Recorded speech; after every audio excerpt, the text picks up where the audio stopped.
Boa noite a todos. Eu sou o aluno Guilherme Delarice, da turma 6, coordenador local do Comitê de Educação Médica da IFMSA Brasil, USCS Bela Vista. Eu estou aqui hoje para dar início a essa nossa noite da jornada, mais uma noite da jornada farmacológica. Hoje gostaria de convidar o professor Reinaldo Mascani Gatti, para falar sobre antivirais conosco. Ele é farmacêutico, graduado em farmácia e bioquímica, especialista em análises clínicas e toxicológicas pela Faculdade de Ciências Farmacêuticas da Universidade de São Paulo, doutor em bioquímica pela Universidade de São Paulo, tem pós-doutorado na Universitat de Studi de Parma e no Laboratório Nacional de Luz Síncroton, professor de farmacologia, química farmacêutica e toxicologia clínica desde 2001 na Universidade Municipal de São Caetano do Sul.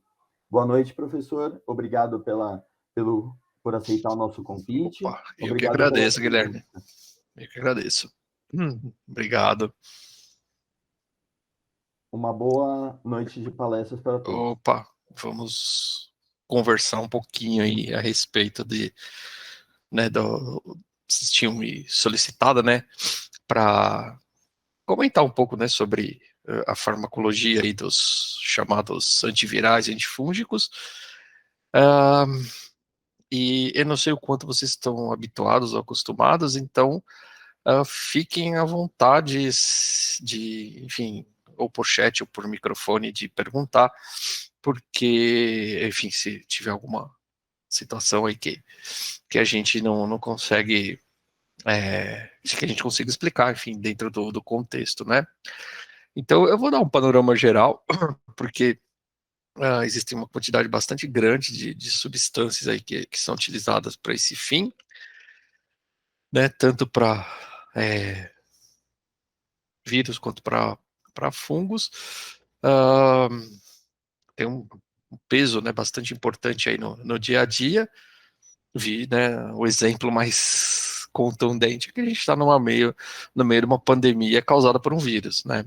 E a gente não tem um antiviral para cuidar desse vírus, assim como a gente não tem antiviral para cuidar de vários vírus, né? Então as terapias que são, as mais eficazes aí do ponto de vista de controle aí de proliferação, de expansão de viroses, elas não são tão simples por diversas razões. A gente vai discutir um pouquinho isso agora.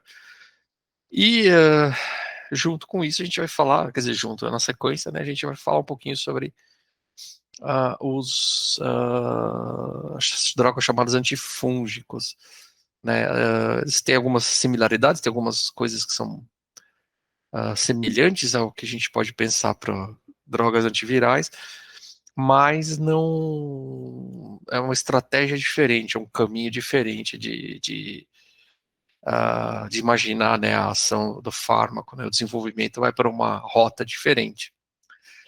Então a gente vai discutir. Então, a qualquer momento que, enfim, precisar interromper, fazer qualquer, enfim, comentário, pergunta, fiquem à vontade. A gente sabe que quando a gente está fazendo online, sempre tem, um delayzinho aí, enfim, que pode complicar, mas na medida do possível a gente vai acertando. Eu acredito que todo mundo enxergando os slides, então se tiver algum problema, só avisar aí, só me dá um toque, tá? Para a gente começar a conversar aí a respeito dessas substâncias, ambas, antivirais e antifúngicos, elas têm uma coisa em comum, que são substâncias desenvolvidas para causar lise celular em parasitas, em organismos invasores. Então, todas elas têm algum esquema que vai, de alguma forma, interromper ou parar, causando a lise, desses parasitas. Agora, como esses parasitas são, do ponto de vista estrutural, do ponto de vista de formação celular, são bastante diversos, os modelos né, as estratégias de tentar interromper a proliferação, o crescimento, e, né, inclusive levar a, a, a morte desses parasitas, elas são diferentes, né? Então, os vírus, né, a gente assume, né, que, enfim, são organismos vivos, mas eles são bem particulares porque eles não têm organelas, não têm, né, complexo funcionando, eles não têm, né, eles são constituídos daquilo que a gente chama de partícula viral, né? Eles têm uma composição, uma estrutura aí que a gente usa, que é chamada de partícula viral, que é característica para cada vírus, tem conteúdos, composições com uma variação não muito grande, e essas partículas, quando elas estão sozinhas, elas não têm atividade, né? Então elas precisam estar infectando uma célula, precisam estar dentro de algumas células do hospedeiro. Então, quando a gente pensa aqui em antiviral, a gente está pensando em humanos, mas enfim, tem, né, vírus para quase todo mundo, quase todas as espécies. E só quando eles conseguem entrar dentro da partícula, dentro da célula, é que eles começam a ter alguma atividade típica de vírus, né? E aí eles vão proliferando, enfim, infectando outras células, mas eles precisam de uma célula, né, para poder viver. Então, para a gente pensar na terapia antiviral, a primeira ideia que a gente vai ter é tentar entender, tentar conhecer, ou, né, ter uma noção de como é essa partícula, que enfim é a estrutura do vírus.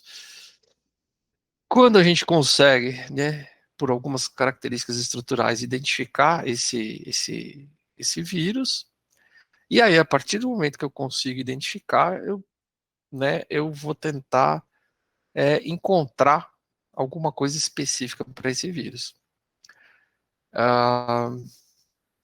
Eu vou colocar alguns exemplos de né, partículas virais, de crescimento de partículas virais, como do ciclo que eles, né, têm de vida, mas, enfim, acredito que você já esteja até meio familiarizado. E tem uma coisa importante que a gente pode pensar, antes de entrar em qualquer classe, né, de substância, é que justamente por essa partícula ser muito simples, então que tem só um esquema que sofre variações, ou seja, elas não são todos idênticos, mas via de regra, né, eles têm material genético envolvido, né, o material genético envolvido ops, envolvido aqui no interior da partícula viral, eles têm, né, às vezes mais espessa, às vezes menos espessa, tem uma proteção proteica desse material genético, eventualmente, né, aí não são todos, vai variar de vírus, algumas enzimas podem estar aqui, algumas proteínas, mas sem atividade nem direta, né, enquanto estão na partícula, ao mesmo tempo que eles têm uma cápsula, né, um capsídeo, né, lipoproteico, que é o que forma, né, o invólucro que carrega esse material genético e às vezes algumas proteínas, né? Muito poucas, mas algumas proteínas. E nesse invólucro, que é uma proteção, né, uma estrutura rígida de proteção, a gente tem pendurado nelas algumas proteínas que são extremamente importantes para o ciclo, né, de vida do vírus. Então, esse vírus, essas partículas são importantes para poder ancorar na membrana de outras células. Elas são importantes para o vírus ser reconhecido, né, por outras células e aí poder penetrar. Então, de maneira intuitiva, né, a gente já tem a ideia de que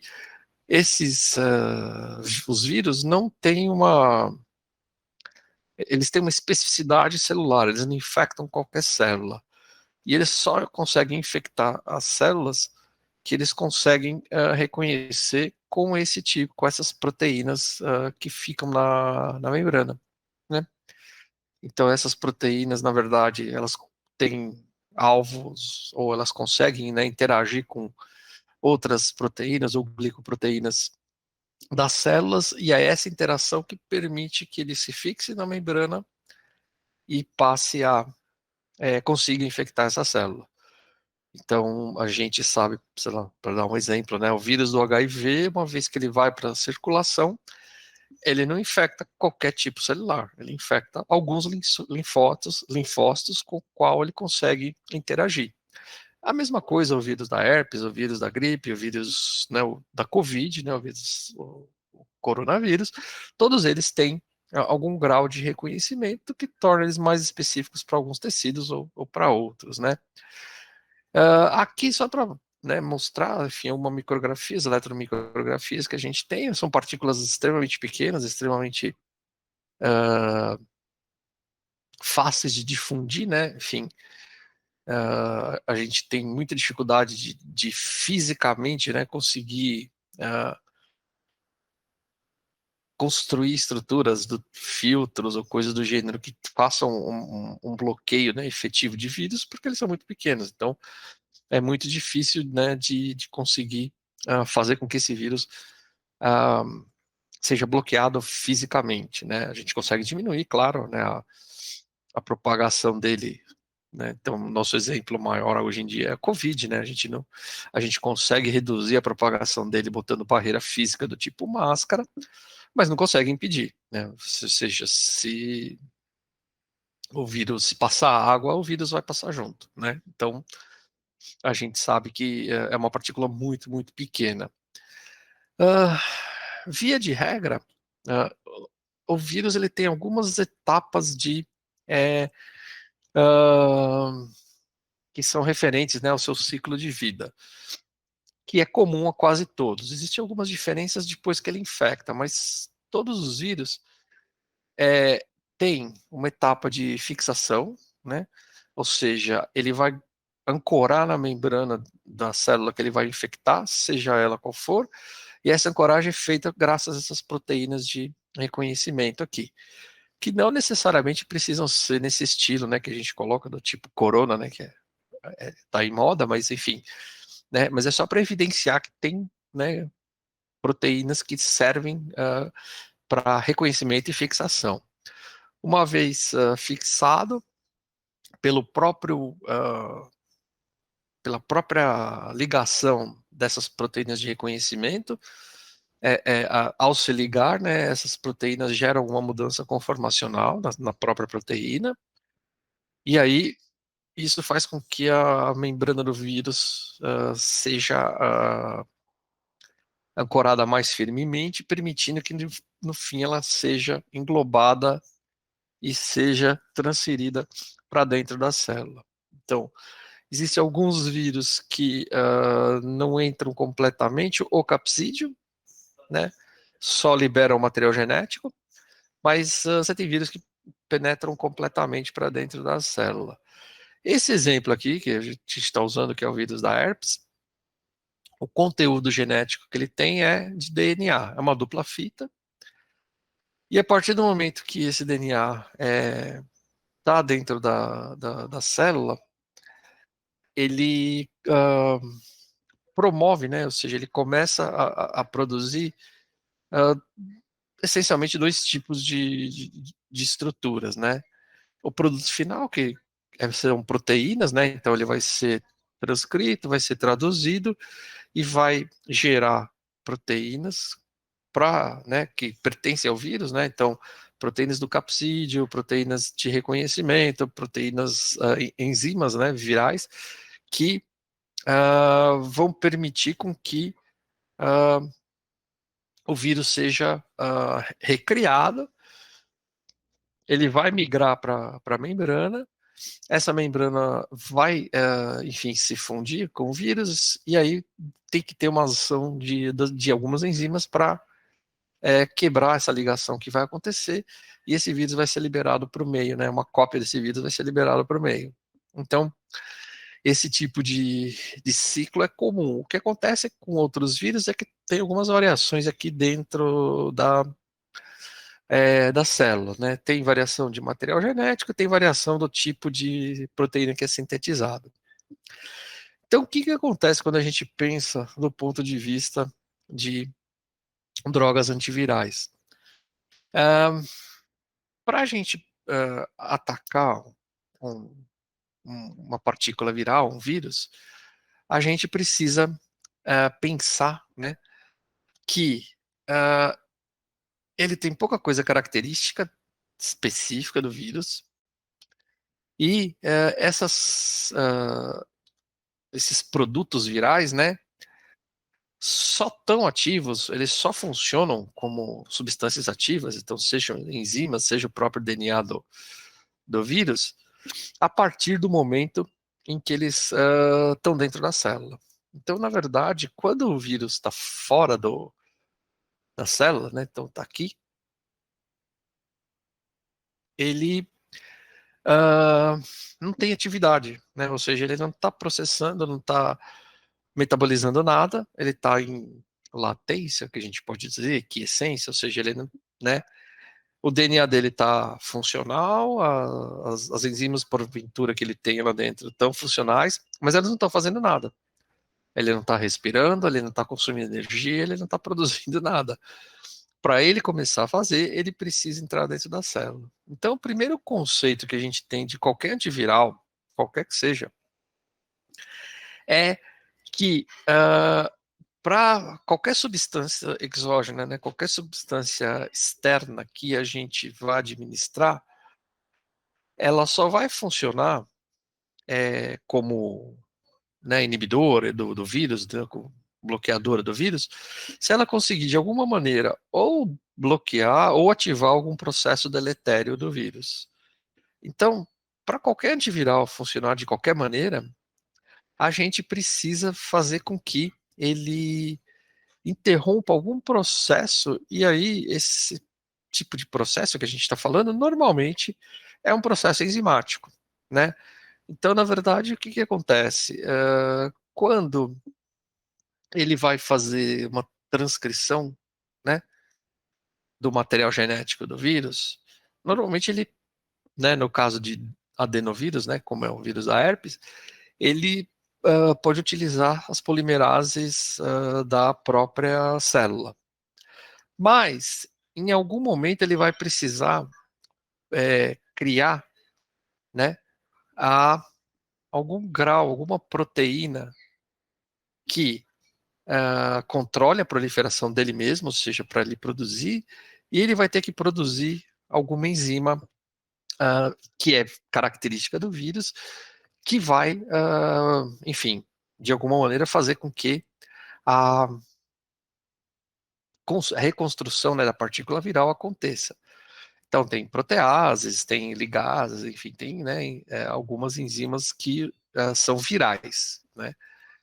Por que é importante? Porque qual é a estratégia? Se eu for tentar interromper a transcrição do vírus ou a sua própria duplicação, que é, na verdade, o grande ponto de ataque, principalmente desse tipo de vírus, se ele não for feito por enzimas virais, for feito por enzimas da célula, os meus medicamentos, as substâncias que eu for utilizar, vão acabar interrompendo a função dessa proteína, não de uma proteína viral. E aí, nesse ponto, significa dizer que ela vai atuar na célula que tem vírus e na célula que não tem vírus. Quando a gente consegue produzir uh, substâncias que atuam nas enzimas que regulam, ou nas proteínas reguladoras que regulam a montagem do vírus, essas proteínas, essas enzimas, elas são virais, elas são do vírus, portanto, elas não têm em outras células do organismo que está infectado, só tem aonde tem vírus.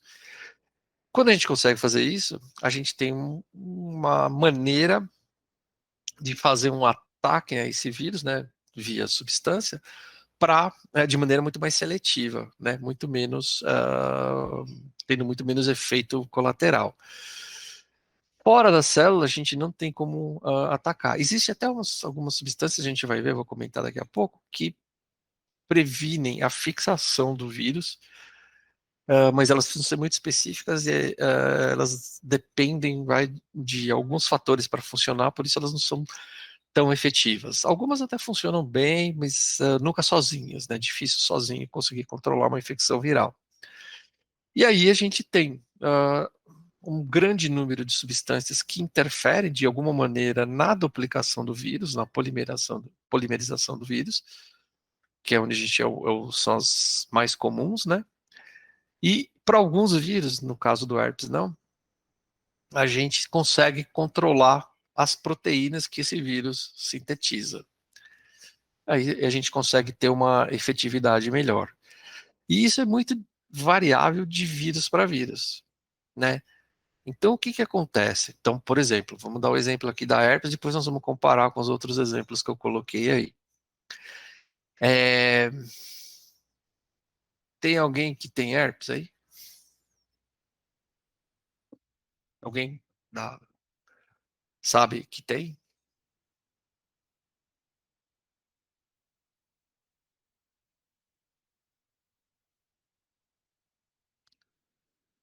Então, infelizmente eu tenho que avisar que todo mundo tem, né? Herpes é extremamente difundido. Então, na verdade, o que que acontece? Você pode não manifestar, mas você já tem contato com o vírus. Por quê? Porque esse vírus da herpes, ele consegue conviver tão bem com o nosso sistema imunológico que os nossos anticorpos não destroem, né? E como ele não causa não é letal, né? Como outros vírus, eles acabam sobrevivendo de maneira a não criar problemas, né, para o hospedeiro, salvo em certas situações, mas ele fica presente no organismo. Por mais que a gente utilize, né, antivirais para tratar. Então, normalmente, quando a gente tem alguma manifestação mais intensa, a gente acaba utilizando algum antiviral para reduzir ou para diminuir a proliferação exagerada. Mas a gente nunca vai conseguir eliminar o vírus de vez. O vírus vai continuar lá dentro. Então, por mais que a gente utilize, né, o antiviral, ele serve para controle. Na verdade, a grande maioria acaba funcionando assim. Aqueles que escapam do sistema imunológico, muito dificilmente eles vão ser controlados. Então, a herpes é um exemplo, né, que ele é difundido, ele é um vírus muito virulento, né, ele difunde muito fácil, difunde pelo ar, né,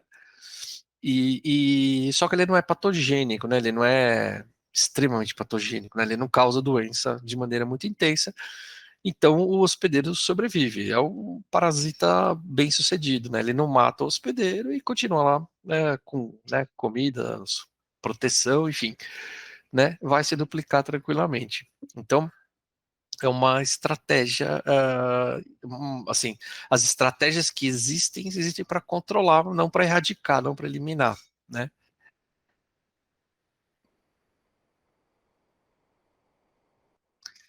Isso é um equilíbrio que tem entre o sistema imune nosso e a célula onde está a partícula viral, né?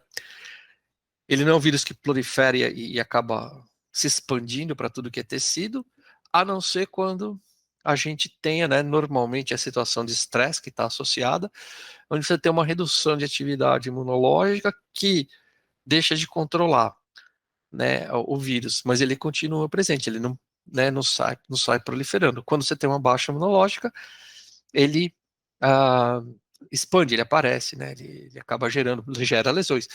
Existem casos que são mais raros, onde é uma lesão cutânea bastante grave, bastante grande, e dependendo da extensão, de novo, raríssimos casos, ela pode ser fatal, né? Mas não é o padrão, não é o comum. O comum é que ele conviva tranquilamente, e se seu sistema imune tiver ok, ele não vai, ele vai controlar, mas não vai eliminar o vírus. diferente, por exemplo, do vírus da gripe, né? Que ele prolifera, nosso sistema imune cria defesa contra o vírus e elimina. A gente tem alguns antivirais que são utilizados contra o HN1, HN2, né?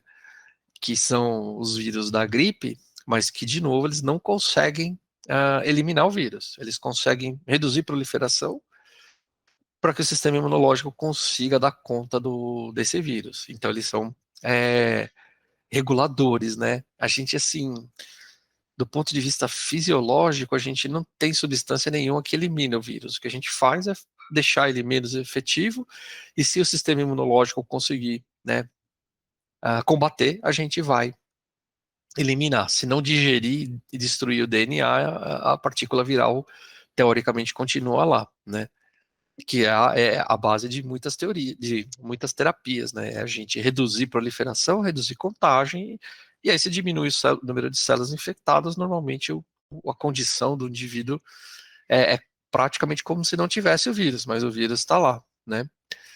Então, o vírus da herpes é um exemplo, e aqui em vermelhinho, né, a gente tem aqui embaixo, né, os exemplos dos principais antivirais, né? Que a gente tem, daqui a pouco eu comento um pouquinho, né? Vamos comentar um pouquinho sobre eles, que são aqueles usados para herpes. A gente tem outras substâncias que interferem em outros pontos da proliferação, mas do ponto de vista prático, né?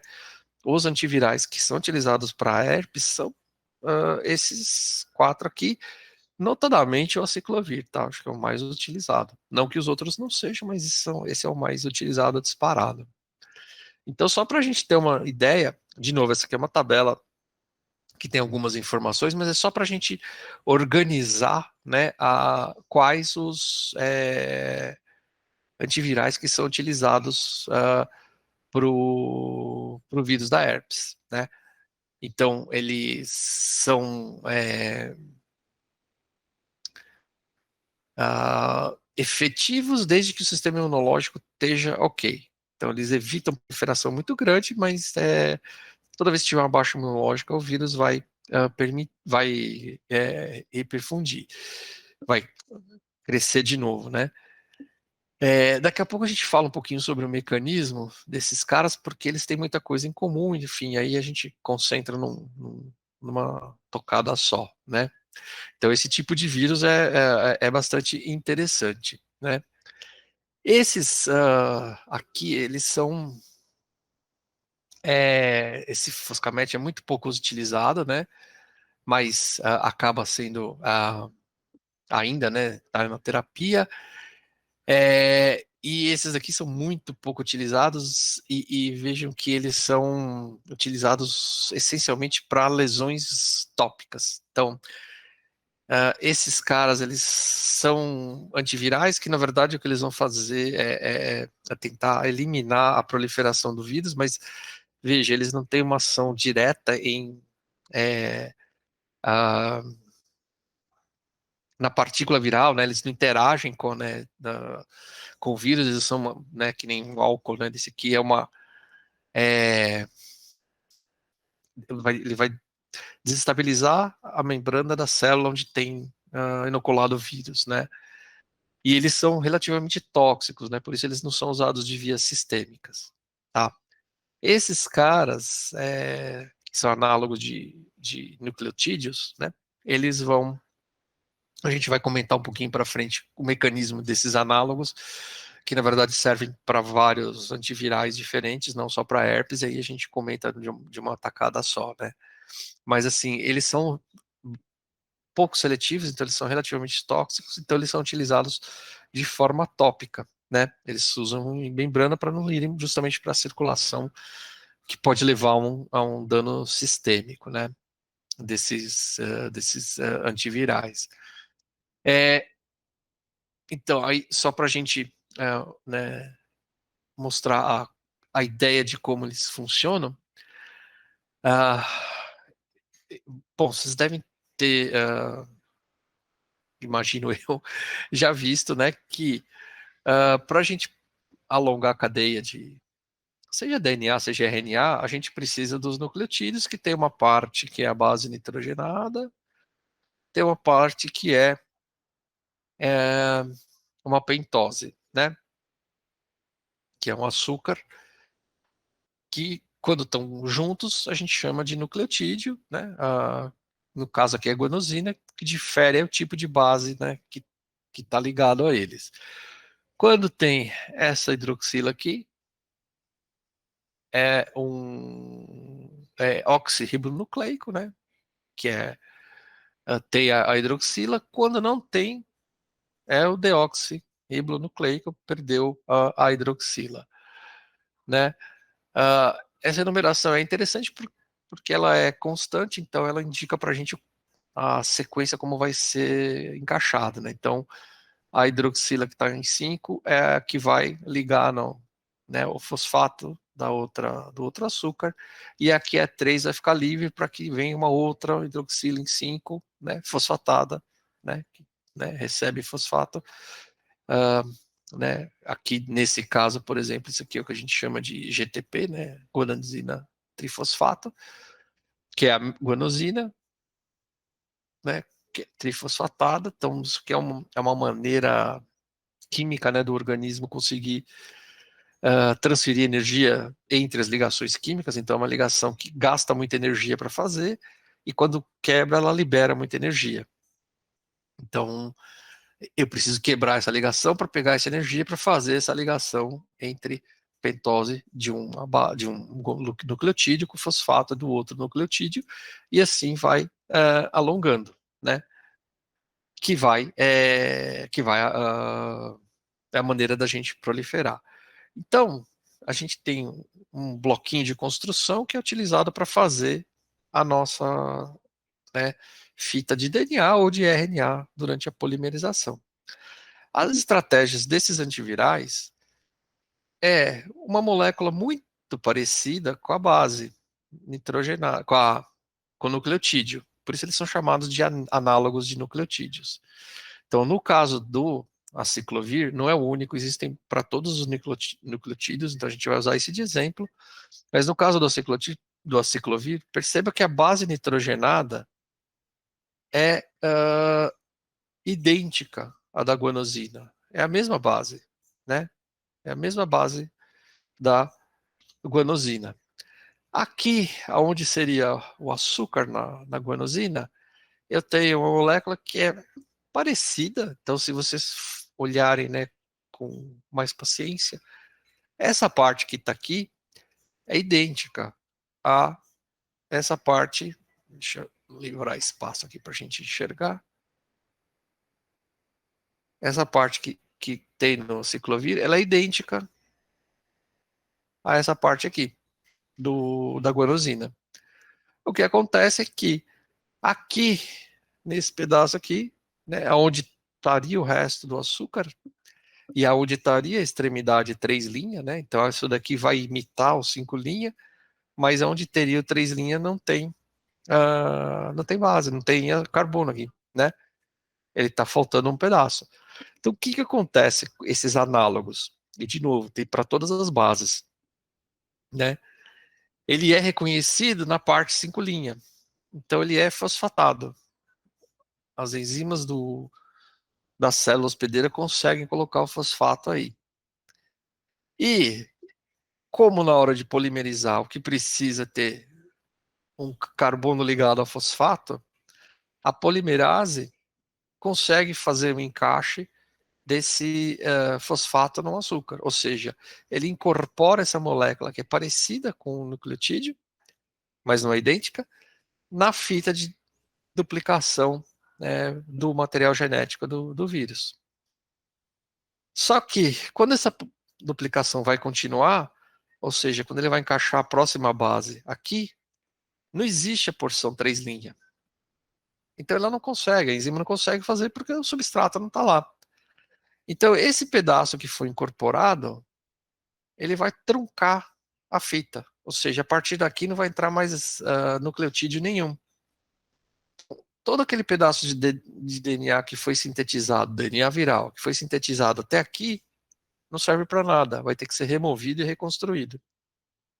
Só que numa fita de DNA são milhares de guanosinas que vão entrar, né? Então, na verdade, vão ter milhares de truncamentos, né, de pedaços interrompidos. De maneira que o vírus vai gastar nucleotídeo, portanto energia, vai gastar substrato, vai ocupar a enzima, porque ela vai estar sintetizando, só que o produto que ele forma não tem a menor utilidade para a célula, ele tem que digerir e fazer de novo.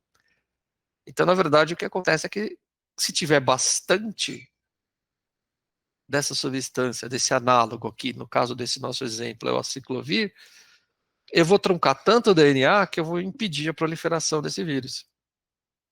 E aí ele não consegue proliferar. Se ele não prolifera, ele não consegue, né, montar uma cópia dele. Se ele não monta uma cópia dele, ele não infecta outra célula. A partir do momento que a célula do hospedeiro apresentar algum antígeno e for digerida por macrófago, aí aquele vírus está eliminado, né? No caso da herpes, isso não funciona porque essa célula hospedeira, né, que vai, onde vai estar acontecendo esse processo, é uma célula do sistema imune, então é um monócito, né? Então a gente não consegue digerir com os macrófagos, então ele continua lá, né? Então a gente não vai eliminar do organismo. Mas é o que a gente vai fazer ao administrar o aciclovir. Peraí, que consultei sem querer. A gente vai. A hora que a gente vai administrar o aciclovir, a gente vai diminuir a proliferação. Portanto, ele vai diminuir a progressão da infecção, até o sistema imune entrar em equilíbrio de novo com esse vírus.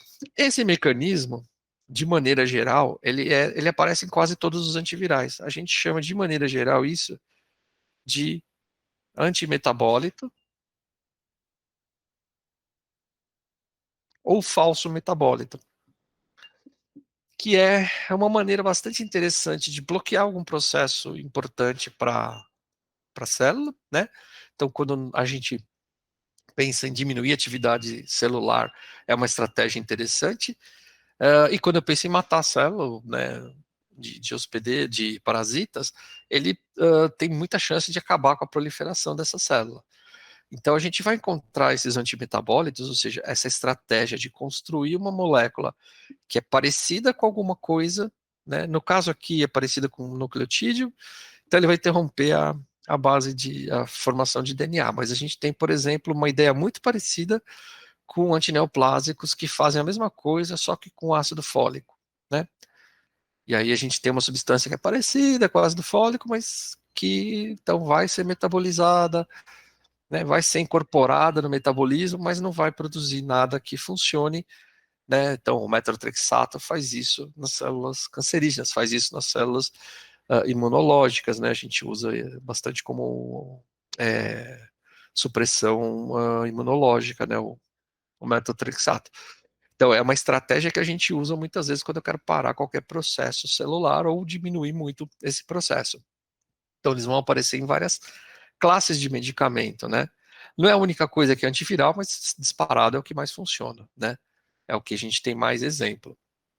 Então, a gente vai encontrar esse tipo de substância em antibióticos, antineoplásicos, antifúngicos, enfim, em várias das classes de drogas que tentam matar outras células, ou diminuir muito a atividade de alguma célula, né?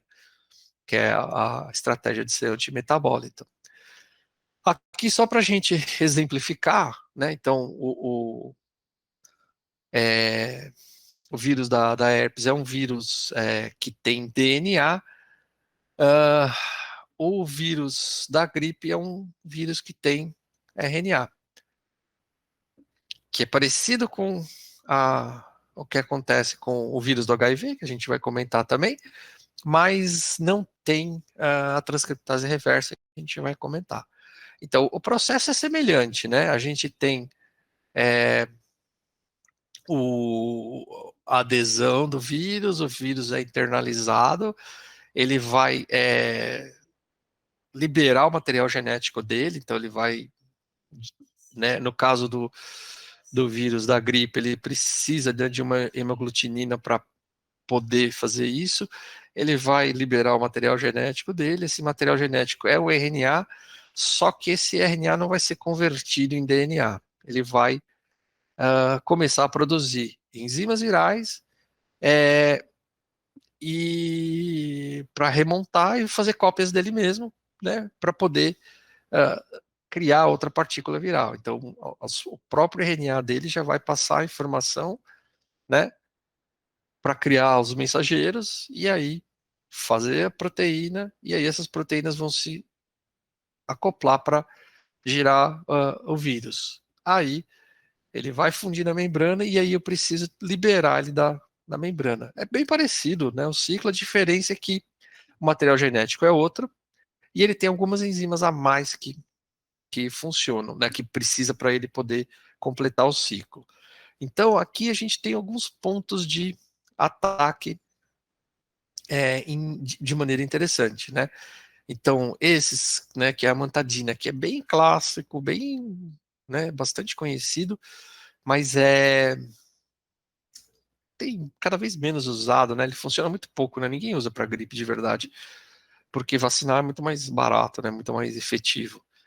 A gente tem algumas substâncias que bloqueiam, né, a polimerização do RNA de maneira semelhante ao que a gente viu do aciclovir, né? Então esse conceito aqui da mantadina é um pouco diferente. E a gente tem algumas drogas que atuam na liberação do vírus. Então, permitem que o vírus se duplique, mas não permite que ele deixe a célula, né? Então, eles bloqueiam. Na verdade, o que que acontece aqui? Essa liberação é feita por uma enzima viral, que é chamada de protease. Na verdade, é protease por quê? Porque é uma ligação peptídica que segura o vírus na membrana, né? Na verdade, é mais de uma, mas enfim. Ligação peptídica. Então, para ele poder liberar o vírus, depois que o vírus vai brotando na membrana, eu preciso clivar essa ligação que ancora o vírus na membrana. Então, o vírus usa uma protease. Esses caras aqui são classicamente conhecidos como inibidores de protease. A gente usa em outras categorias de vírus, né? Eu não sei se vocês lembram, se vocês já eram nascidos, quando teve o primeiro ensaio de pandemia, né, que foi o surto de gripe aviária, depois teve o surto de gripe suína.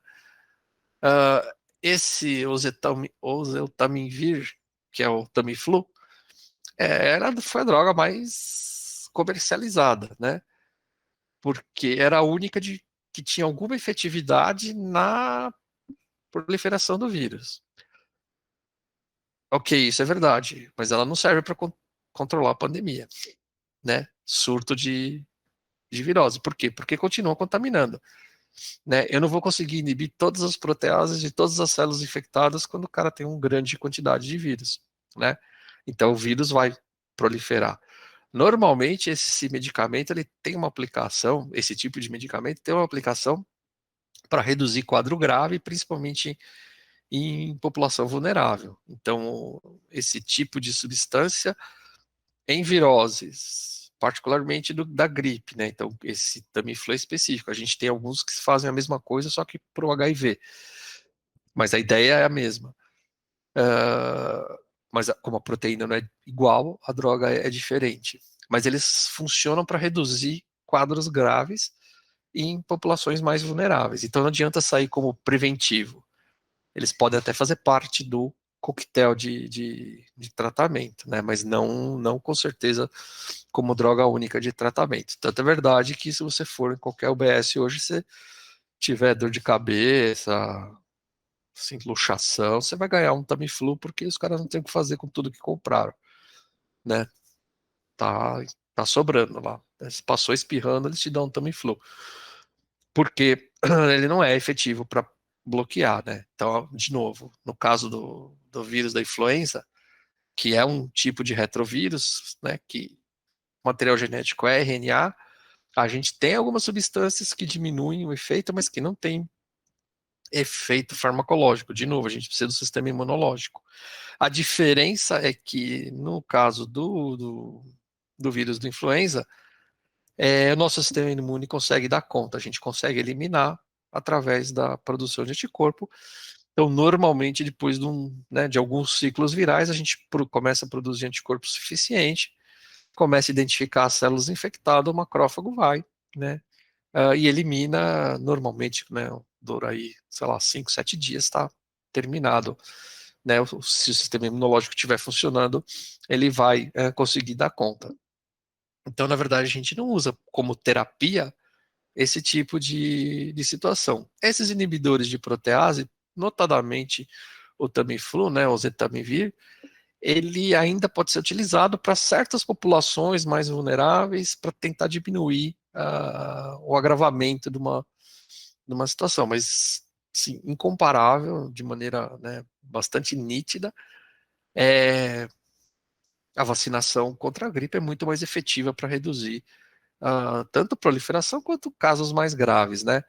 Então, hoje em dia, o indivíduo só vai tomar Tamiflu, normalmente idoso, com algum comprometimento pulmonar, para prevenir. Vai tomar vacina, mas pode usar o Tamiflu para proteger. Mas é um uso muito particular, muito restrito, não vai, né, não é de...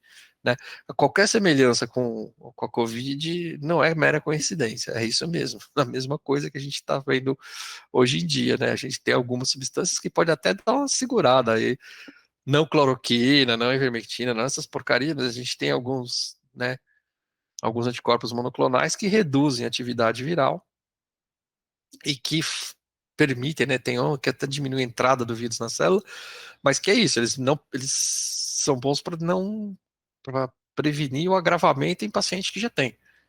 Né, não são preventivos, não adianta tomar antes, enfim, não funciona, né?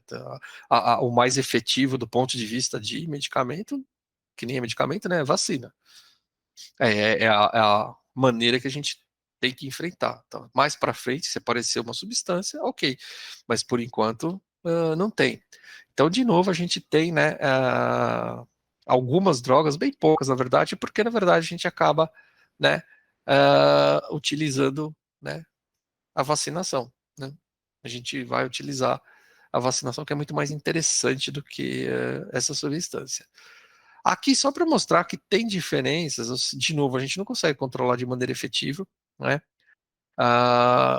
Você tem vírus de DNA que, enfim, tem um caminho um pouco diferente, né? É só para dar um exemplo para a gente, né, não ficar tudo igual, né, o vírus. Então, o vírus da hepatite, no caso aqui, hepatite B, então ele passa por esse DNA, assim, ele vai ser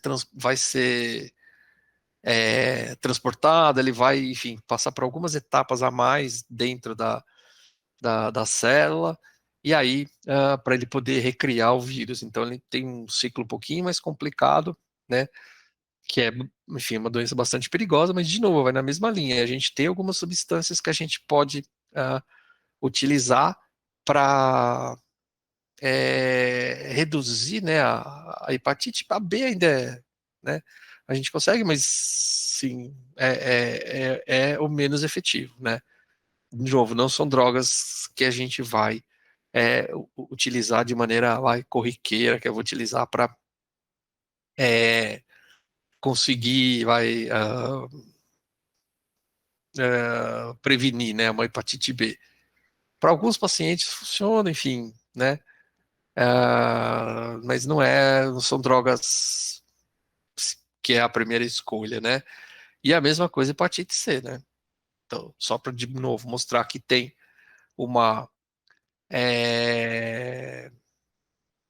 uma mecânica diferente, né, da infecção, os conceitos são muito parecidos, né? Ele vai ter o reconhecimento membranar, vai fundir, vai né, desenovelar, vai desenvelopar dentro da célula, vai de alguma maneira comandar, né, a produção dessas proteínas virais, mas nem sempre pelo mesmo mecanismo, nem sempre pelo mesmo tipo de enzima, né? Por isso que a gente tem algumas drogas que são inibidores de protease que funcionam para o, o vírus da influenza, mas não funcionam para o vírus da hepatite, né? Assim como a gente tem alguns inibidores de transcrição que funcionam para outros vírus, né? Mas não funcionam para o vírus da hepatite. né? Porque as enzimas são diferentes e muitas vezes o caminho, né, são diferentes. Então, toda vez que tiver enzima viral, a gente tem um alvo potencial. Nem sempre a gente consegue atingir esse alvo potencial para medicamento, né? Então, a gente tem algumas substâncias que podem ser utilizadas para hepatite C, mas, de novo, o esquema vacinal, de longe, é muito mais efetivo do que qualquer substância desse tipo, né? Então, tem algumas aí que a gente tem, algumas substâncias que a gente tem. Eu estou pulando, assim, com um pouco mais de velocidade para a gente não ficar tanto preso, porque ainda tem os antifúngicos e tem o anti-HIV que enfim, é bastante interessante do ponto de vista, enfim, de terapia, né? Então, o HIV, os vírus do tipo HIV, eles têm, eles são retrovírus, eles têm RNA como material genético, semelhante ao que tem a influenza, mas ele tem uma enzima específica que para a gente é muito importante, que é a transcriptase reversa, né? Então, essa enzima, ou seja, o mecanismo pelo qual ele transforma, o HIV transforma-se, né? Faz a infecção, ele vai ligar, ele vai ter umas proteínas de reconhecimento que a gente chama, né, de CD4, então ele infecta as células CD4 positivo, que são aquelas que têm essa proteína. Porque as proteínas de membrana dele, de membrana de capsídeo, conseguem encaixar, e a hora que encaixa, né, essas proteínas são conhecidas, né, classicamente como a GP160 e GP41, né, GP de glicoproteína. É o que está aqui né, na parede, né, no externo do vírus, que vai encaixar. Então, essas glicoproteínas é que reconhecem esse receptor CD4 e que faz a ligação. Uma vez que ligou, a própria mudança de conformação faz que o core do vírus passe para dentro, desenvelope, e aí ele vai transformar, né, o RNA dele numa dupla fita, e esse processo é chamado de transcrição reversa, que é feito por essa transcriptase reversa, né? A partir daí ele vai, né, fundir o DNA no cromossomo do hospedeiro, e aí, como ele tem um fator de transcrição muito mais forte, ele vai, né, ligar na é, vai ligar no DNA do vírus, vai transcrever, vai traduzir as proteínas, e aí, de novo, semelhante aos outros vírus, ele vai brotar na membrana e precisa de alguém para clivar, né, liberar ele da membrana para ele infectar outra célula. Então percebem que a gente tem várias etapas aqui onde a gente pode tentar bloquear a atividade viral, né? Então a gente pode tentar inibir o reconhecimento. Então existe uma substância, né, esse Maraviroc, que liga no CD4 e impede que o vírus se ligue, portanto, que ele infecte a célula, né? Ele não vai matar o vírus continua passeando no organismo, mas aquela célula está protegida. Outra substância que a gente pode usar, né, que diminui a fixação, é a infurvitida. Então, na verdade, são bloqueadores de proteína, né? Um é do CD4, outro que liga nessas glicoproteínas virais. Então, na verdade, o que eles fazem é reconhecer, encaixar nessa proteína, e aí, pelo próprio tamanho, ou seja, pela própria ligação, bem a grosso modo, a gente pode associar com uma, né, inibição competitiva, né? Duas coisas tentando ligar no mesmo sítio de ligação do caso aqui da proteína, não é uma enzima, mas enfim, a ideia é semelhante, né?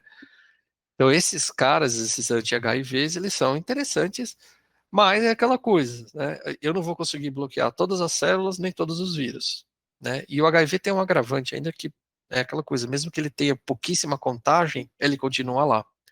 Mesmo que eu não consiga encontrar muito, ele continua lá. Então, quando essas substâncias estão circulando no plasma, elas podem encontrar com o vírus ou não, né? E aí, se um ou dois não escaparem do controle e ligarem na célula, ele prolifera. né? Por isso que a gente não, né, não aceita que você eliminou, mesmo que você não consiga encontrar quando você conta ali no sangue. Você não, né, não fala de eliminação, porque pode ter uma ou duas partículas circulando, e a hora que elas encontrarem um linfócito, elas vão se ligar, né? Então, a eliminação direta é muito complicada, né? A gente tem um monte de substâncias que são inibidores dessa enzima, essa, né, transcriptase reversa, que são análogos de nucleotídeo, que são muito semelhantes ao que a gente falou do aciclovir, só que na verdade eles não são da guanosina. E a gente tem alguns outros que não são feitos a partir de nucleotídeo, mas eles são muito parecidos. Então eles não têm a base idêntica, eles não têm uma característica tão igual, são sintéticos totalmente, mas eles guardam semelhança suficiente para se ligar na enzima. Então eles são parecidos, mas não são idênticos, né? Quando a gente fala análogo de nucleotídeo, né, que são inibidores desse tipo, ele é a base modificada. Os não nucleotídeos, os não nucleosídeos, eles são, eles não guardam tanta semelhança contra com a base de DNA, mas o efeito é semelhante, né? O efeito é parecido, ele vai bloquear a transcrição. São todos o que a gente chama de falsos metabólitos, né? A gente tem substâncias que são inibidoras dessa enzima que faz a integração lá no DNA, né? Então consegue colocar dentro do núcleo da célula e integrar no DNA, que são os inibidores de integrase. Então daqui a pouco a gente vai passar, né, nas drogas aí, tá, para dar os exemplos. E a gente tem inibidores de protease que são efetivos, né? Que são parecidos com o que a gente já comentou lá pro vírus do influenza. A ideia é semelhante. A diferença aqui é que, como a letalidade aqui do vírus do HIV é muito grande, embora a transmissão não seja tão fácil quanto da gripe, mas enfim, é relativamente fácil, né? Porque precisa ter troca de líquido, né? Então, seja sangue, enfim, pode ser saliva, com menos efetividade, mas enfim, tem que ter troca, né? Não dá para ser pelo ar. Mas ele é letal, né? Ou seja, quando desenvolve a doença, 100% de letalidade, né? Então, na verdade, e como a gente, de novo, né? A gente não consegue fazer vacina porque a célula que ele consegue encaixar, né? Que tem essa proteína CD4 são os linfócitos, então a gente não consegue ter uma resposta imunológica efetiva, né? O que vai acontecer no HIV é que, uh, com a proliferação, com o aumento de número de células infectadas, o seu organismo começa a produzir anticorpo contra os linfócitos, e aí vai digerindo os linfócitos, seu sistema imune vai deixando de funcionar, e aí normalmente a pessoa vai acabar adquirindo uma infecção bem oportunista, e como ele não tem sistema imune, é muito difícil de controlar. Então, normalmente, hoje em dia, né, a estratégia de tratamento para quem tem o HIV é combinar várias dessas drogas ao mesmo tempo para tentar bloquear a proliferação do vírus em várias etapas, de maneira que a gente consiga diminuir de maneira bastante significativa a proliferação e a liberação de vírus, de mais vírus para infectar outras células. Então, isso garante que eu vou ter sempre uma contagem baixa de vírus, e se a contagem é baixa de vírus, o número de células infectadas é baixo, e a quantidade de anticorpo que eu vou fazer contra os linfócitos também vai ser baixa. E aí isso vai permitir que o desenvolvimento da doença não seja tão grande, né, tão rápido, né? Não impede a letalidade, mas retarda muito. A gente tem hoje alguns casos em que a contagem é tão baixa que já se fala em cura, enfim, né? Não é uma cura efetiva porque o vírus continua lá, mas ele está tão suprimido que tem tão pouco que, pelo menos a curto prazo, não vai promover nenhum dano, né? Então aqui tem alguns exemplos do que se usa no dia a dia, né? Então, a gente tem inibidores da transcriptase reversa, inibidores não nucleotídeos, né? Então, normalmente a gente usa ou um ou outro. E inibidores de protease. Nem sempre a gente usa inibidores de entrada, são menos usados, assim como de integrase. Eu tenho aqui uma que eu tirei das diretrizes nacionais, né? Um esquema de tratamento, enfim, é genérico aqui, porque, enfim, não leva em conta várias condições do paciente, mas é a soma de 3 desses antivirais, né? O TDF, o TC e o EFV. Então, TDF, né? Cadê? DTV, cadê? Qual que é? EFV e TC. Efavirenz, onde está? É Efavirenz aqui, EFV, né? E cadê o TC? Não tô achando aqui. Aqui, né? Então, na verdade, o que você está fazendo é combinar é, uh, vários bloqueadores para conseguir uma inibição mais efetiva em algum processo viral. Esse esquema que eu coloquei aqui é um dos que existem, né? Enfim, é um genérico que existe, né? Que não leva em conta a condição do paciente, enfim. Tem outros esquemas, se vocês pegarem as diretrizes nacionais para manejo, né, do HIV, vocês vão ver que existem vários esquemas diferentes que levam em conta a função hepática, idade, enfim, aí que pode não ser igual. Mas esse aqui é só para dar um exemplo de a gente tem drogas que atuam no vírus, né? Que é um retrovírus, que tem uma enzima específica, que é a transcriptase reversa, que é só dele, ou seja, que não existe fora de célula infectada. Então, eu tenho certeza que se eu inibir, né, essa enzima, eu vou inibir só onde tem vírus, eu não vou inibir em outro lugar, porque nas células dos mamíferos não existe essa enzima. Então, dá um grau de seletividade bastante razoável. E aí a gente combina para ter uma terapia efetiva. Mas mesmo assim a gente não elimina, né? Ou seja, o vírus não é eliminado, a gente diminui a proliferação desse cara. Aqui é só para lembrar, enfim, quer dizer, em vez de ser na forma de desenho, né? A gente tem uh, o ciclo do vírus, né? Que tem vários estágios, então entrada, desenvelopamento, daí tem que fundir no material genético para fazer transcrição, transição, montar as proteínas e liberar o vírus para fora. Então isso acontece em todos os vírus, claro que com essas peculiaridades que a gente acabou de mostrar, né? Tem uns que são DNA, tem outros que são RNA, tem uns que tem mais passagem, menos passagem, mas enfim, o caminho é semelhante. E cada fase dessa pode ter, né? Pode ser alvo de alguma droga que iniba esse processo viral e aí, consequentemente, diminua a proliferação do vírus do sistema dentro do organismo. E aí, é claro, cada vírus tem a sua particularidade, cada um tem o seu tipo de terapia, o que vai levar a gente a ter terapias mais efetivas, menos efetivas, né?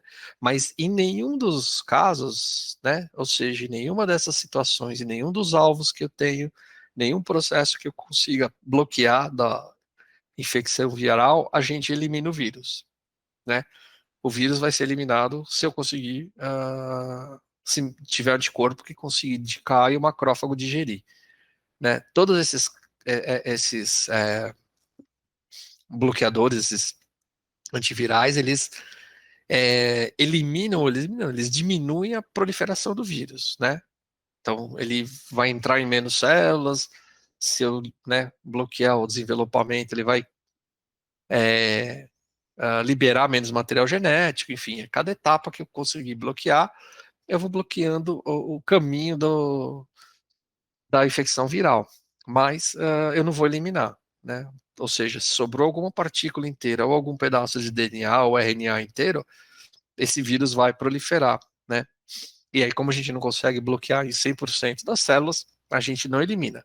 Só o anticorpo vai eliminar, né? Então, esse aqui é um exemplo da ideia, né, do coquetel anti-HIV, que é a combinação de vários antivirais. Como eu falei, existem outros esquemas de coquetel, esse talvez seja o mais usado no dia a dia, né?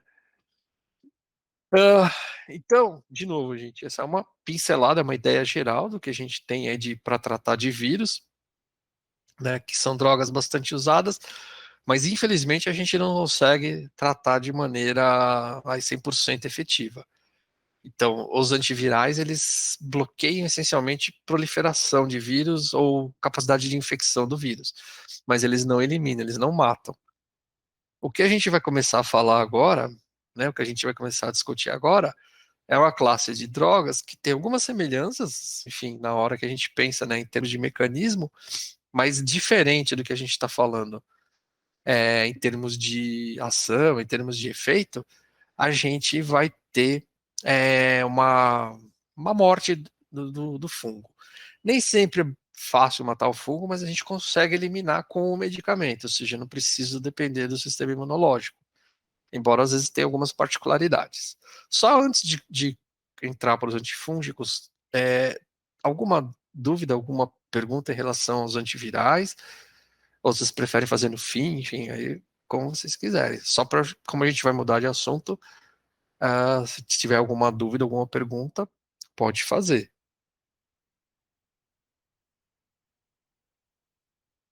Ah, beleza. Então, a gente vai tocando e se tiver, você interrompe e me manda. Então, antifúngico, enfim, a ideia é ter que eliminar o parasita, enfim, a diferença é que o fungo, ele, ah, ele é um organismo que está metabolizando mesmo fora do hospedeiro, né? Ele é um parasita, mas ele não é um parasita obrigatório, né? Ele não necessariamente precisa da célula para crescer. Ah, Normalmente, a célula do fungo, elas são um pouquinho mais complexas do que, por exemplo, de bactéria. Elas têm mais característica de célula de mamífero do que de bactéria. E, portanto, elas são mais restritivas aonde elas colonizam. Então, o fungo é mais chato para conseguir crescer. Mas também, depois que ele coloniza, ele não vai embora. Né? Difícil de tirar de onde ele colonizou. Então, micoses são difíceis de tratar, porque os fungos são bastante resistentes, né? Eles têm bastante mecanismos de defesa, de contorno aí do que a gente vai fazer. Então, de novo, a gente tem várias substâncias que podem ser utilizadas como antifúngicos. Uh, não tem tanta especificidade assim, mas a efetividade nem sempre é tão boa. Tá? Então, na verdade, a gente tem alguns poliênicos que funcionam relativamente bem, a gente vai discutir, mas eles são não são muito bons para droga sistêmica, eles são muito mais tópicos, né? São utilizados não, né, endogenamente, eles são, né, se usa na pele, enfim, no cabelo, onde tem a micose. Os azóis, que são bastante utilizados, né, o cetoconazol, fluconazol e esses caras. E principalmente os mais novos são essas alioaminas aí que são bastante utilizadas. Esses outros antifúngicos, eles existem, mas são bem menos utilizados. Eu vou dar um exemplo, enfim, né, provavelmente já entraram em contato com alguns deles, mas eles são bem assim, para micoses muito simples, muito superficiais, eles até funcionam, mas para micose sistêmica não, e para micose um pouquinho mais profunda também não, né? Então, normalmente esses caras aqui são de uso tópico, né? Então, essencialmente, o principal alvo é, dessas drogas é a membrana do fungo. Por quê? Porque ela tem alguns componentes que são exclusivos do fungo. O mais utilizado é uma gordura, né, um lipídio, que é chamado de ergosterol, que é muito parecido com o nosso colesterol, que está nas membranas das nossas células também, mas ele não é idêntico, ele não é o mesmo, né? E da mesma maneira, a função que ele desempenha na célula do fungo é que ele mantém a fluidez da membrana, permitindo que as proteínas, os receptores, os canais funcionem, né?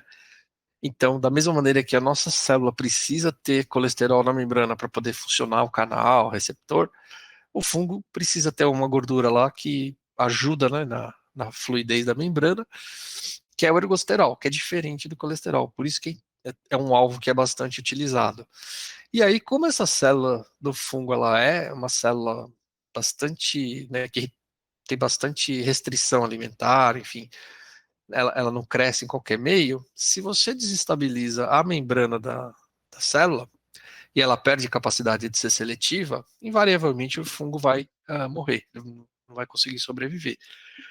De maneira análoga ao que os antibióticos fazem na parede bacteriana, né? Principalmente das gram-positivas. A ideia é muito parecida, só que o alvo não é a parte da fluidez, mas é a parte que a gente tem de chamada de proteína glicana, né? Que faz parte da membrana, que é parecido com a das bactérias. Não é idêntico, mas é parecido com as bactérias. Então, essencialmente, a gente vai ter ou inibidores de síntese de ergosterol, né?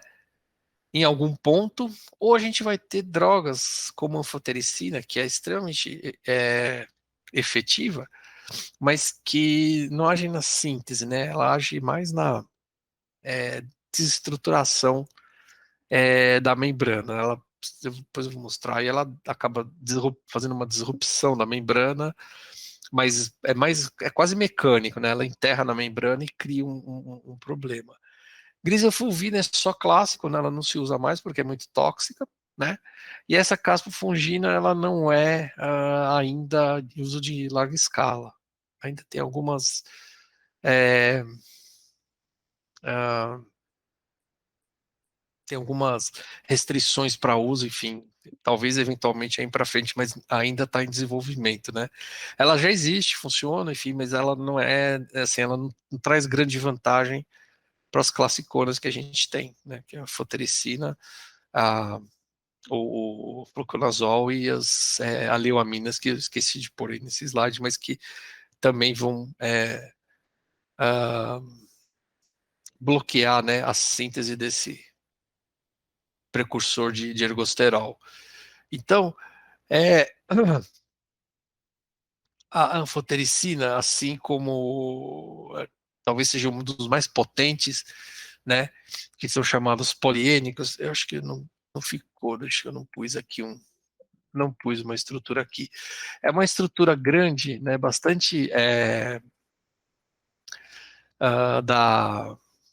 de molécula, e ela é chamada, enfim, de poliênico, enfim, é uma molécula cíclica bastante grande, né, que se enterra na membrana. E aí, quando ela enterra na membrana, por ser muito grande, né, ela consegue desarranjar completamente, né, ela vai criando o que a gente chama de poro na membrana, e aí a membrana do fungo para de funcionar como membrana, ele perde, né, várias coisas começam a sair e começa a entrar água e aí acaba matando o fungo. Ela é muito potente, né, seja na formulação que ela tiver, né, mas ela é extremamente, cadê? Ela é extremamente nefrotóxica, né? Então, assim, muito difícil de usar fora de hospital, ou seja, você não vai para casa tomar um comprimido de anfotericina, né? E ela tem uma série de efeitos colaterais, a nefrotoxicidade talvez seja pior, mas a gente consegue utilizar. É interessante que justamente por o rim não está funcionando 100% ainda no neonato, né, aquele que é prematuro, ela causa menos problema, então acaba sendo interessante para micoses em bebês prematuros. Mas assim, ela é extremamente tóxica, então assim, só uso endovenoso, não dá para usar por via oral, enfim, tem uma série de restrições, né? Então normalmente é para casos onde a gente não consegue tratar com outros antifúngicos. Mas ela funciona muito bem, ela é extremamente potente, né? A flucitocina é um inibidor, ele é o análogo de citosina, né? Que é uma guanidina, é uma base de DNA, age de maneira muito semelhante aos inibidores, mas, de novo, ela é pouco efetiva. A gente acaba utilizando só em alguns tipos, né? No caso da criptococose, mas em associação, ou seja, ela não é um antifúngico, né? Tão efetivo, não consegue ter uma seletividade muito efetiva. Os mais usados, os mais comuns, os que têm mais aplicação, na verdade, são os azóis, né? Então, cetoconazol, fluconazol, itraconazol, existem mais, eu não coloquei todos aqui, acho que eu tenho mais alguns exemplos aqui, né? Que são clássicos, né? E esses caras, o que eles fazem é bloquear, né? De maneira bastante efetiva a síntese do ergosterol, tá? Então, ou seja, eles não permitem que o esqualeno lá vire uh, ergosterol no fungo, e aí o fungo não consegue controlar, né, controlar a membrana dele, vai perdendo fluidez e aí vai morrendo, né? Eles são bastante efetivos, funcionam muito bem, tem a vantagem de poder, né, serem utilizados de maneira oral tranquilamente, ou seja, são drogas, né, bastante utilizadas. Agora, elas têm uma característica bastante importante, que e aí principalmente, né, o fluconazol talvez seja o mais efetivo, é que ele bloqueia o citocromo P450. Significa o quê?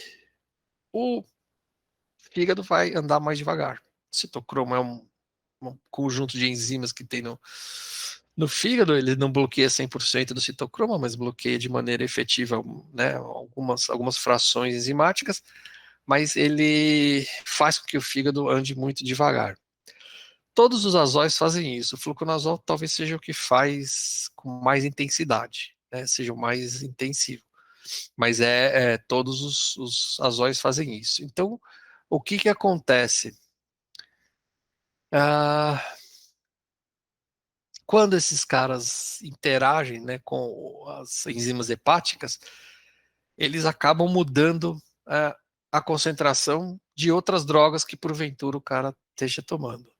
Então aqui eu coloquei um exemplo, né? Alguns exemplos de drogas que, se você estiver tomando junto com o fluconazol, né? Ou seja, normalmente para outra patologia, eles vão aumentar muito a concentração deles no sangue. Por quê? Porque o fluconazol inibe o metabolismo hepático dessas drogas, né? E eles agem de maneira assim, a inibição ela é bastante importante. Significa que esses caras vão aumentar de concentração na, na circulação, que eventualmente pode ser interessante, né? Então, existem algumas aqui, por exemplo, ciclosporina, busulfano, que são antineoplásicos, né, que estão lá para matar né, o tumor. E se você, né, o Taxel, também é antitumoral, se você bloquear a enzima hepática, essas drogas aumentam de concentração. Então, muitas vezes, de maneira proposital, na terapia antitumoral, se adiciona um fluconazol para eu poder dar uma dose menor, mas manter uma concentração plasmática maior dessas substâncias. Então, na verdade, quando eu tenho que fazer, né, então, por exemplo, o busulfano é bem clássico, né? Ele é bastante tem bastante efeito colateral, né? E eu tenho que fazer várias administrações, porque ele é eliminado muito rápido, né? Então, na verdade, eu posso administrar junto com o fluconazol, então não precisa estar, né, com uma micose, e aí esse busulfano vai permanecer mais tempo circulando. Então eu posso diminuir a dosagem, diminuir o efeito colateral, enfim, os efeitos da quimioterapia vão ser é, é, diminuídos, né? A gente consegue fazer com que eles funcionem sem provocar efeito colateral. Então isso é interessante, é até usado do ponto de vista terapêutico, né? Existem terapias onde faz isso de propósito, mesmo que o cara não tenha uma micose, enfim, para aumentar o efeito do antineoplásico e ter uma terapia mais efetiva. Agora, do outro lado também acontece, ou seja, se eu tiver, por exemplo, alcaloides do ergo, que são, né, drogas que podem causar alucinação, né, são drogas colinérgicas bastante fortes. Se tiver com o antifúngico lá, com o azol, qualquer um deles, aumenta muito, e aí ele pode ter efeito colateral, né? E aí, se tiver efeito colateral, pode ter efeito deletério. Então, na verdade, o que que acontece? Muda o que a gente chama de cinética da droga, né? Então, essas substâncias, se elas estiverem sendo administradas ao mesmo tempo que o antifúngico, a quantidade que vai ficar circulando é muito maior do que aquela que foi prevista, porque o fígado vai funcionar mais devagar.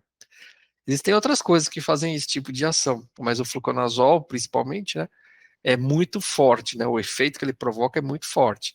Mas você tem alguns alimentos que têm o mesmo efeito, enfim, elementos, aqueles verdes escuros, né, chamados crucíferas, tem um efeito semelhante, mas não tão potente, né? Então, espinafre, couve, brócolis, essas coisas diminuem a velocidade de metabolização hepática e aumenta a concentração de drogas que estiverem circulando lá, né? Vai metabolizar menos. Só que não é tão forte o efeito quanto dos azóis, né? E tem algumas substâncias que alteram a concentração do, né, do azol. Então, algumas, sei lá, anticonvulsivante aqui, né, tipo carbamazepina, elas, quando presentes, elas aumentam o metabolismo desses caras. Então, na verdade, esse cara que está lá, então, se você, né, por exemplo, esse tipo de droga que é crônica, né, você pode estar tomando por assim, sei lá, convulsão, assim, eventualmente, né, como ansiolítico, mas se você estiver usando na mesma situação, né, no mesmo momento, o antifúngico, ele vai perder atividade, vai diminuir a atividade, porque ele vai ser metabolizado mais rápido. Então isso é bastante marcante também com esse tipo de droga, né? Acontece com outros, ou seja, esse não é efeito exclusivo, mas eles são os que talvez sofram de maneira mais intensa, né, esse efeito. Esses outros fármacos aqui são bem pouco utilizados, né? Micofungina, a caspofungina, então eles são mais novos, mas eles são menos utilizados ainda. Grisefulvina, ela não é mais utilizada, ela é tóxica, não é mais utilizada. E esse daqui é bastante utilizado ainda porque tem um esquema de tratamento bastante eficiente, é via oral e não tem tanto problema de produzir bloqueio do citocromo, né? Então esse daqui é como é que chama esse daqui? Lamisil, tá? O nome comercial deles. Ops. Que é utilizado. Então, ele é bastante utilizado, tanto quanto os azóis, que são os mais utilizados. Ele também bloqueia a síntese do ergosterol, num ponto diferente, né, dos azóis, mas a ideia é muito semelhante, é romper a membrana do fungo. Esses são mais para conhecimento, enfim, eles são poucos, né, pouco utilizados, né, esses caras tipo a Bactrim, esse aqui é o albendazol, anti-giardia, anti-parasitário, enfim. Eles têm algum efeito antifúngico, mas assim, de maneira bem pouco efetiva, né? Então, na verdade, quando a gente pensa em antifúngico, a gente está falando de azóis que são utilizados, né? Anfotericina em casos graves de micose sistêmica em hospital, ele é utilizado, mas como ele é muito tóxico, ele não é utilizado, né, como terapia comum, né, sei lá, então a micose na unha, e aí você vai utilizar anfotericina, né? Vai usar ou cetoconazol, ou fluconazol, ou eventualmente o Lamisil, né? Essas outras substâncias eu coloquei como exemplo, eu peguei esse aqui do livro de farmacologia, é, só para listar o que existe, né? Não que todos sejam utilizados de maneira forte na terapêutica. E para finalizar, para a gente encerrar, uma das características que a gente tem, né, quando a gente vai falar do fungo, e aí tem uma outra semelhança que tem, né, com as partículas virais que eu não comentei, é que eventualmente esses fungos eles podem se encontrar na forma de esporos. E quando eles estão na forma de esporos, nenhuma dessas substâncias que a gente comentou vai ter qualquer efeito em cima dele. É uma forma de resistência e, portanto, ele não é atingido.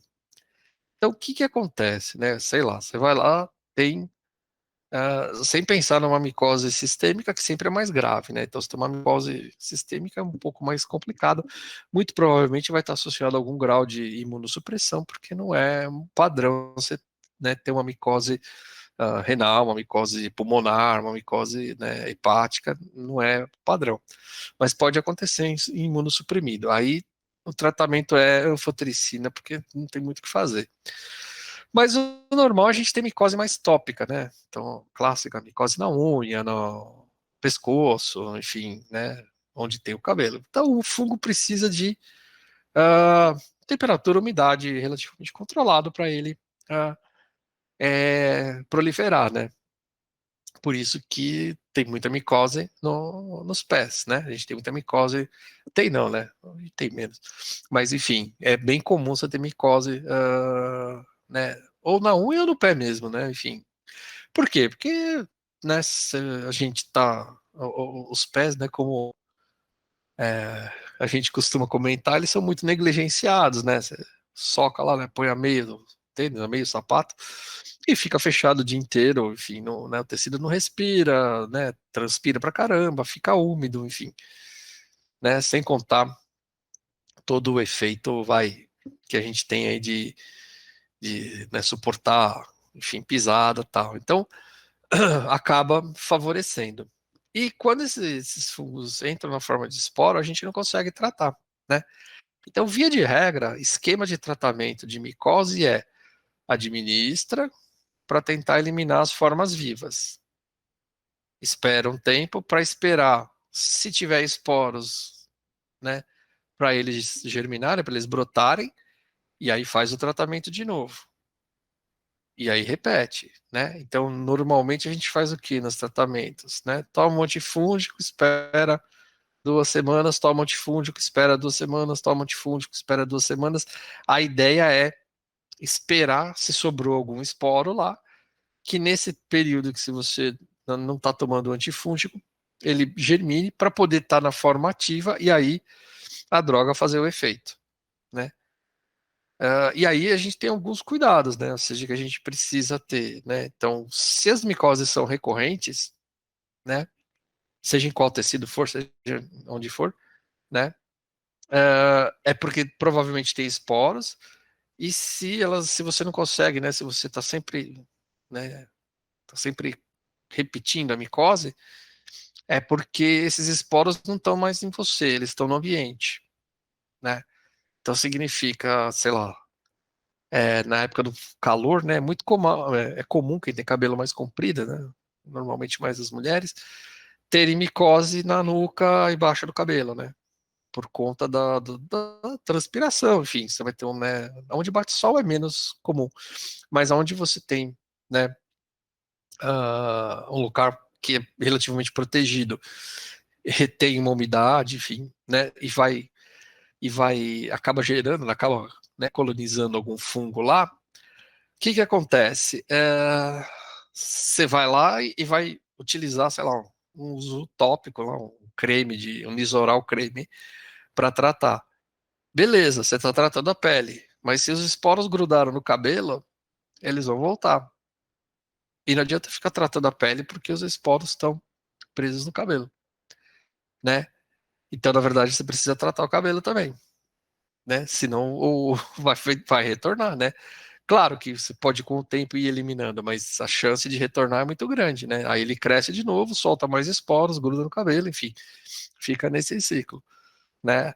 Ah, pode acontecer, por exemplo, dependendo da temperatura, da umidade, de, né, como conserva, mas de permanecer, sei lá, na toalha do banheiro, né? Então você vai, lava, tá com a micose, você se seca, os esporos vão para a toalha, né? Aí você passa a pomada, mata o fungo, depois você se seca com a toalha de novo, joga os esporos para a pele de novo e, né, repete a micose. Então precisa cuidar da roupa mais que entra mais em contato, né? Então roupa de baixo, né? Cueca, calcinha, sutiã, esse tipo de coisa precisa, né? Meia precisa ser tratado também. E não é nenhum tratamento específico, né? A gente não vai passar o creme de antifúngico na roupa, né? Mas se você pegar a roupa você tem uma micose, né, importante e você está tratando, por exemplo, no pé, pega a meia, ferve a meia, você já consegue eliminar os esporos que porventura tenham ficado lá, né? E aí você consegue eliminar de maneira mais efetiva. Então a grande dificuldade é o fungo ele coloniza muito, ele tem um monte de mecanismo de defesa e ele tem uma forma, né, de latência que é também inatingível, então a gente não consegue eliminar. Enquanto tiver esporo, a gente vai ter, né, a possibilidade de refazer a micose, né? Então, essa talvez a característica mais marcante aí que tem nos fungos.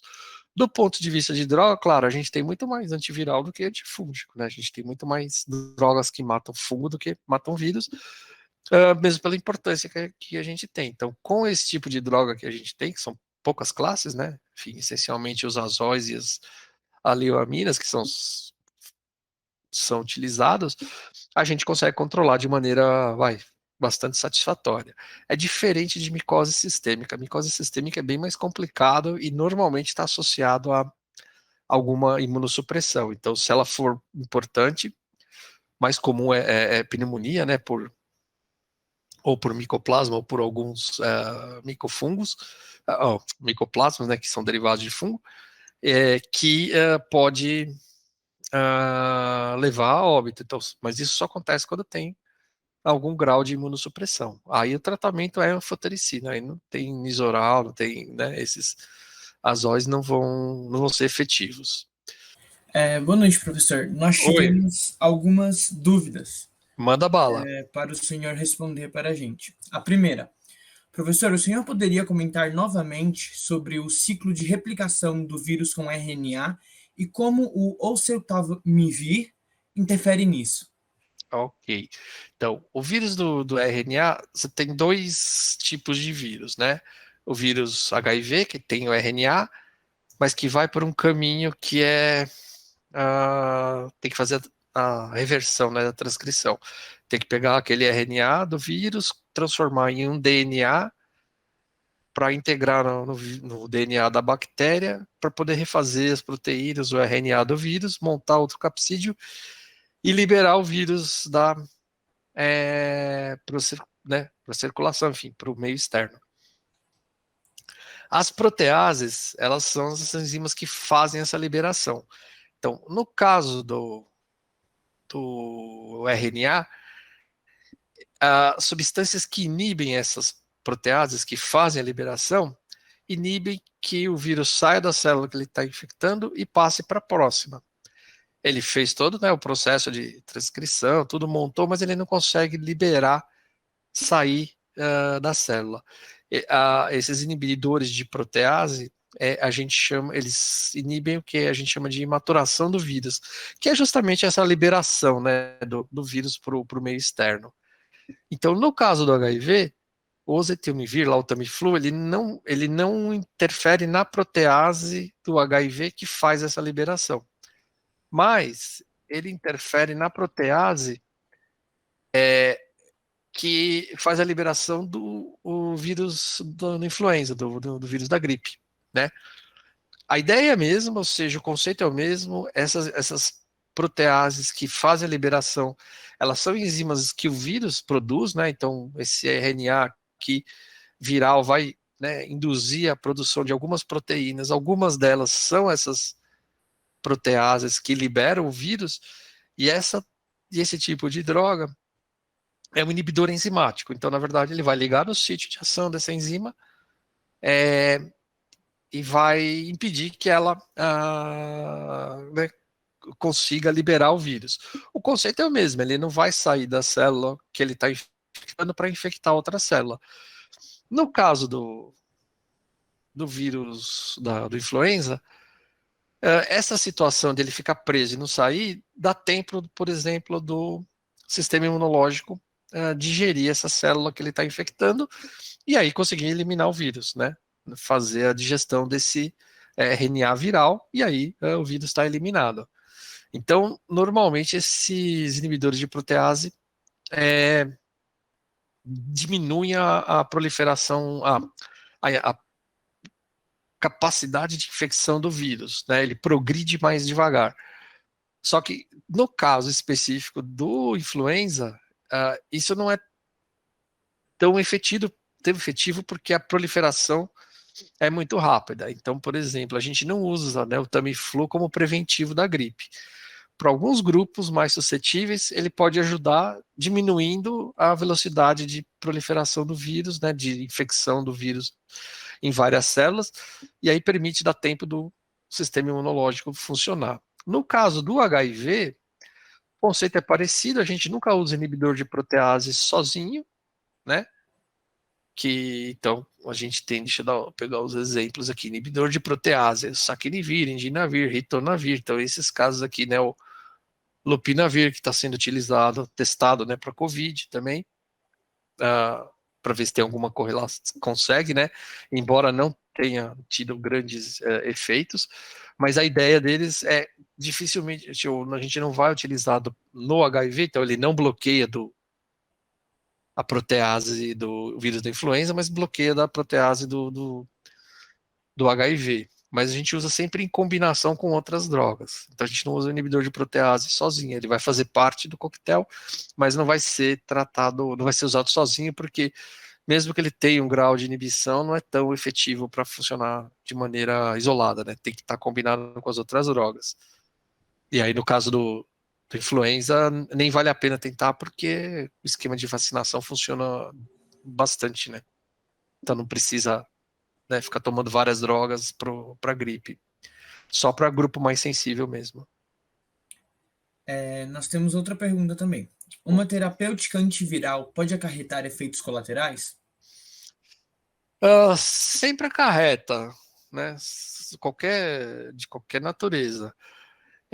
Porque primeiro que a seletividade nunca é 100%, enfim, aí tem outros efeitos, né? Agora, dentre dos efeitos provocados por antiviral, eu não diria que tem um marcante, sei lá.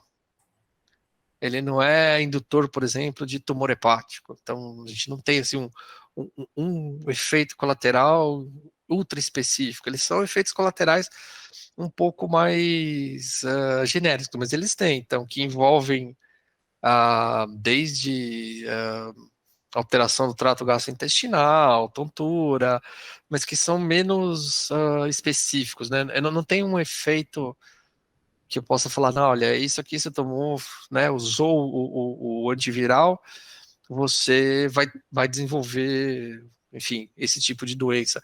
Não tem nenhuma síndrome associada ao uso de antivirais, não tem nenhuma efeito marcante, carcinogênese, teratogênese dessas substâncias. O que tem são efeitos mais generalizados, né? Do tipo gastrointestinais e tontura, enfim, né? Um pouco de coisa desse tipo, mas não é assim, comparativamente entre as drogas em geral, tem muito pouco efeito colateral. Aham. Outra pergunta. O uso do fluconazol coadjuvante pode gerar uma resistência, como nas resistências bacterianas geradas por associações de ATB? Ah, isso é interessante, né? Mas pelo menos não existe relato de resistência de fungo, tá? A gente, na verdade, assim, como a estrutura da célula do fungo é muito mais complicada do que da uma bactéria, a transmissão, né, dessas informações, sei lá, de conseguir resistir a criar, né, uma proteína que proteja o fungo, pelo menos que eu saiba, ou seja, nunca vi relato nenhum. Então, ele é bastante seguro quanto a isso, ou seja, não vai aparecer uma cepa de fungo resistente porque eu usei um antifúngico combinado ou um antifúngico com outra coisa, e aí ele vai acabar ficando que nem uma bactéria que depois a gente, né, não consegue uh, tratar. É que normalmente os fungos eles já são mais chatos para tratar, então assim é muito difícil a gente, por exemplo, ter fungo crescendo, sei lá, num ambiente hospitalar, né? A bactéria cresce muito mais fácil. O fungo é mais difícil.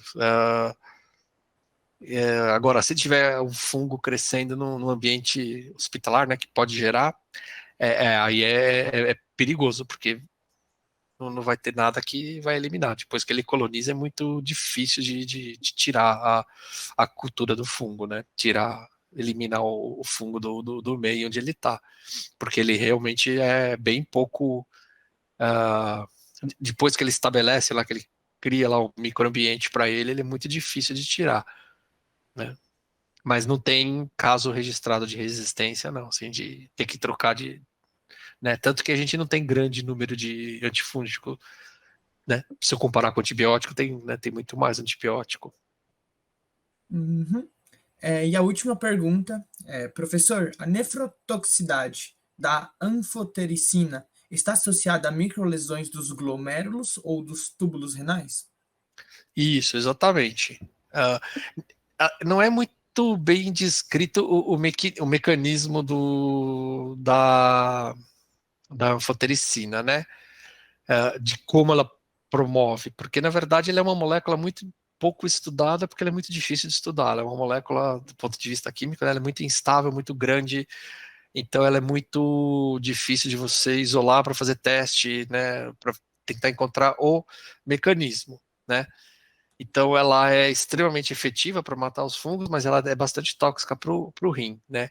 Então ela acaba lesionando, vai necrosando os néfrons, né? E aí você vai perdendo capacidade de filtração. É, Tanto que, na maioria das vezes, quando se faz uma terapia, né? Que é essa história, né? Terapia com micose, né? Normalmente a gente faz para fungos sistêmicos, né? Fungos que acabaram colonizando algum órgão, algum tecido. Então, na verdade, o esquema, né? De tratamento para esse tipo de coisa como eu falei, eu vou dar um tempo, né, da droga, vai tentar eliminar, né, as formas vivas, mas eu vou ter que repetir para pegar se sobrou a, algum esporo lá dentro. Então, normalmente são uso oral, uso endovenoso, não são por via oral, né? Porque eu tenho dificuldade de absorção, enfim, justamente por ela ser muito grande. E aí eu tenho que tomar cuidado para não ter doses muito altas. Então, normalmente é uma infusão lenta, né? Que você faz de anfotericina, às vezes durante um dia inteiro, para que ela não atinja uma concentração muito alta, mas que ela fique circulando por um tempo suficiente para pegar os fungos. Então, assim, tem que tomar cuidado, é bastante tóxico, mas é manejável, a gente consegue, né? A gente tem algumas formulações desses de anfotericina. A ideia é sempre a mesma, mas ela está sendo colocada em veículos diferentes, né, lipossoma, enfim, para tentar carregar e provocar menos efeito colateral. Na prática não são muito efetivas, não. Na prática é a boa e velha anfotericina em solução, em suspensão, né, que a gente, em emulsão, né, que a gente faz para colocar no endovenal, no endovenoso, né? Mas ela vai eliminando. Ninguém sabe o mecanismo direito de como ela provoca a lesão nos néfrons, né? Tanto no túbulo quanto no glomérulo. Bom, então é isso. Queria agradecer o senhor no nome do coletivo do IFMSA, da Bela Vista. Muito obrigado pela aula que você deu para a gente. Também queria agradecer a todo mundo que estava assistindo a gente. E é isso. Eu que agradeço. Boa noite. E depois eu disponibilizo, mando os slides para vocês. Ok. Obrigado.